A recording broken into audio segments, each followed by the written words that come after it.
Hello दोस्तों, कैसे हैं आप? आई होप सभी अच्छे होंगे। आज मैं आया हूँ फिर एक वीडियो लेकर और इस वीडियो के अंतर्गत हम कुछ इंपॉर्टेंट क्वेश्चन देखेंगे जो हमारी टीजीटी और पीजीटी दोनों के लिए इंपॉर्टेंट होंगे। जो टीजीटी और पीजीटी दोनों के लिए इंपॉर्टेंट है।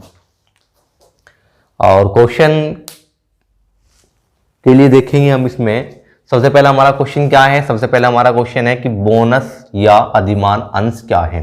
बोनस या फिर अधिमान अंश क्या है। देखो, इससे पहले हम समझ लेंगे कि अंश क्या है। वैसे अंश लगभग जो है पता ही होगा अंश क्या है। यदि हम अंश की बात करें कि अंश क्या है, तो अंश देखो, बोनस अंश है। यहाँ पे जो छूटा हुआ है कि बोनस अंश या अधिमान अंश क्या है। पहले हम समझेंगे अंश क्या है। अंश है कंपनी की पूंजी का छोटे से छोटा भाग अंश कहलाता है। ये इस पे मैंने वीडियो बनाई हुई है पहले ही। तो अंश है कंपनी की पूंजी का छोटे से छोटा भाग जो है वो अंश कहलाता है। अंश कौन निर्गमन करता है? कंपनी द्वारा निर्गमन किया जाता है और जनता उसे क्या करती है? खरीदती है। जनता क्यों खरीदती है? लाभ प्राप्त करने के लिए।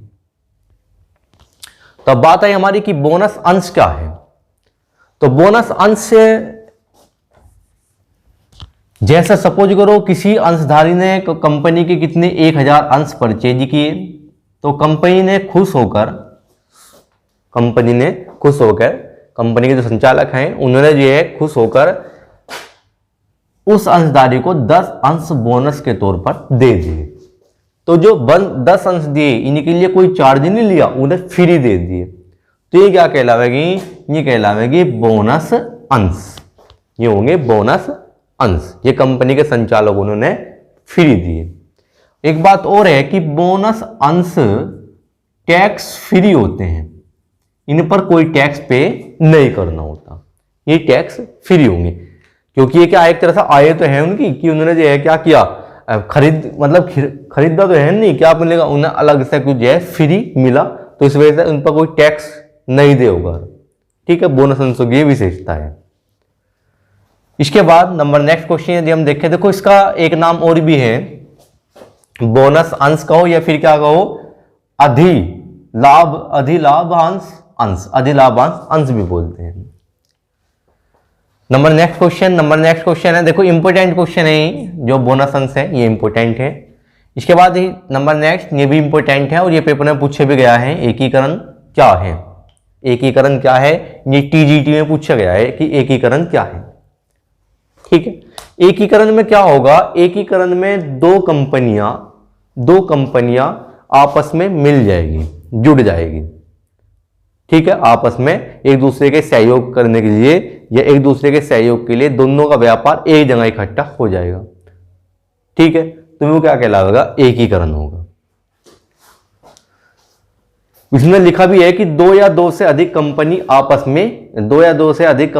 का आपस में मिलना ही एकीकरण कहलाता है। अभी इसका एक नाम और भी है एकीकरण, यही पेपर में पूछा गया है टीजीटी के। एकीकरण का दूसरा क्या नाम है? एकीकरण का दूसरा नाम है आंतरिक पुनर्निर्माण। आंतरिक रूप से पुनः दोनों ने अपना निर्माण किया। पूछा गया पेपर में कि आंतरिक पुनर्निर्माण किससे संबंधित है? तो वो संबंधित है किससे? एकीकरण से संबंधित है। इसके बाद नंबर नेक्स्ट में है संविलियन। संविलियन क्या है? देखो, संविलियन और एकीकरण में एक बहुत ही बारीक सा अंतर है। दोनों यदि हम पढ़ेंगे तो दोनों देखने में एक ही लगेंगे, एक थोड़ा सा अंतर है। एकीकरण में क्या हुआ था? दो कंपनियां एक जगह जुड़ी और फिर लाभ जो है उन्होंने जो है आपस में या जितना भी लाभ हुआ वो टोटल उनका एक जगह जुड़ने के बाद मतलब एक नई कंपनी को स्थापित कर दी। दोनों ने मिलकर एक नई कंपनी बना दी।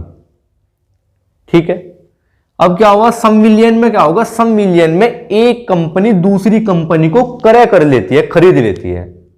एक कंपनी दूसरी कंपनी को परचेज कर लेती है।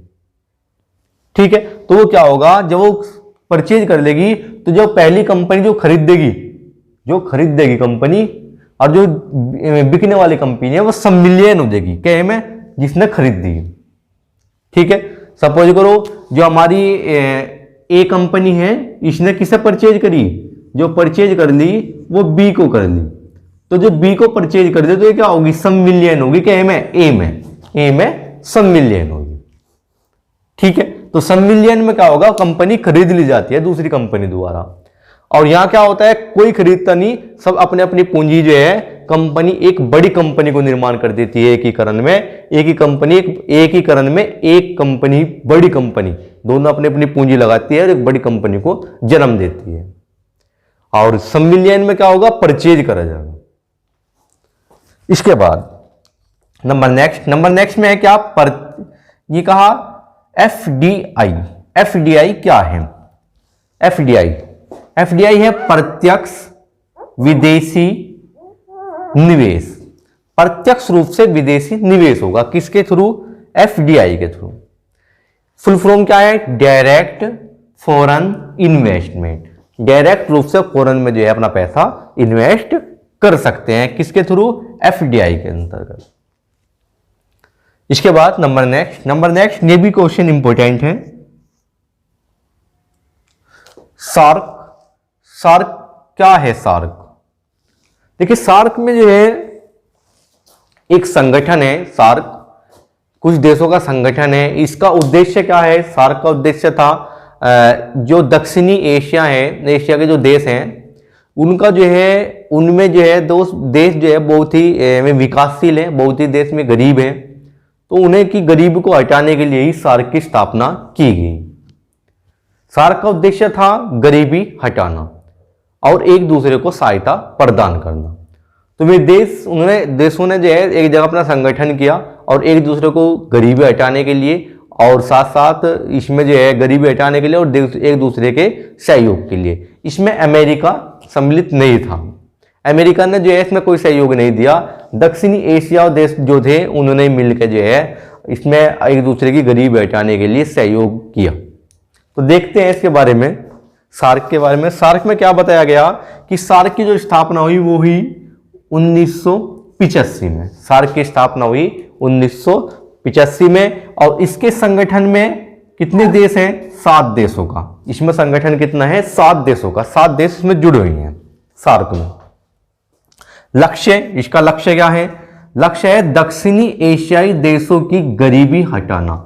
दक्षिणी एशियाई जो देश हैं उनकी गरीबी हटाना और क्या करना, एक दूसरे की सहायता करना, एक दूसरे को सहयोग करना, सहायता करना, ही इसका पर्पज है सार्क का।